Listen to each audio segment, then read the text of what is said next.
దైవ మర్మములు డిసెంబర్ 12.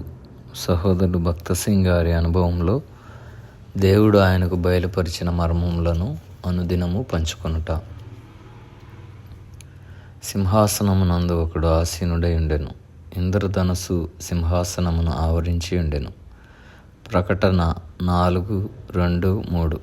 ప్రకటన 4వ అధ్యాయములో ప్రభు సింహాసనాసీనుడై ఉండుటయు సింహాసనమును ఇంద్రధనస్సు ఆవరించి ఉండుటయు చూచుచున్నాము. ఇంద్రధనస్సు అను పదమును ప్రత్యేకముగా గమనించము. ఇంద్రధనస్సులోని 7 రంగులు 7 నిబంధనలను సూచించుచున్నవి. దేవుడు చేసిన ఈ 7 నిబంధనల యందు మనము విశ్వాసముంచినట్లయినా దినదినము ఆత్మీయముగా వర్ధిల్లగలము. దేవుడు ఆదాముతో మొదటి నిబంధనను చేసెను. ఆదికాండము 3:15.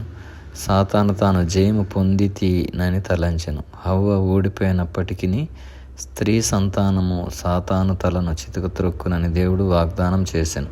క్రీస్తులో నేను జయించగలను. ఎందుకనగా క్రీస్తు ఎన్నటికీ ఓడిపోడు. మనము ఓడిపోవచ్చును, కానీ ప్రభు జయించును. నేను క్రింద పడినను తిరిగి లేతును అని మేక 7:8లోనున్నది. నీతిమంతులు క్రింద పడినను లేవలేక ఉండరు. కీర్తన 37:24.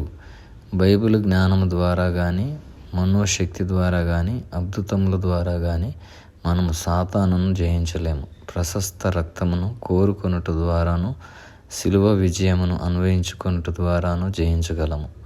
మనము మనలను ప్రేమించిన క్రీస్తు ద్వారా అత్యధిక విజయమును పొందుచున్నామని రోమా 8:37లో ఉన్నది.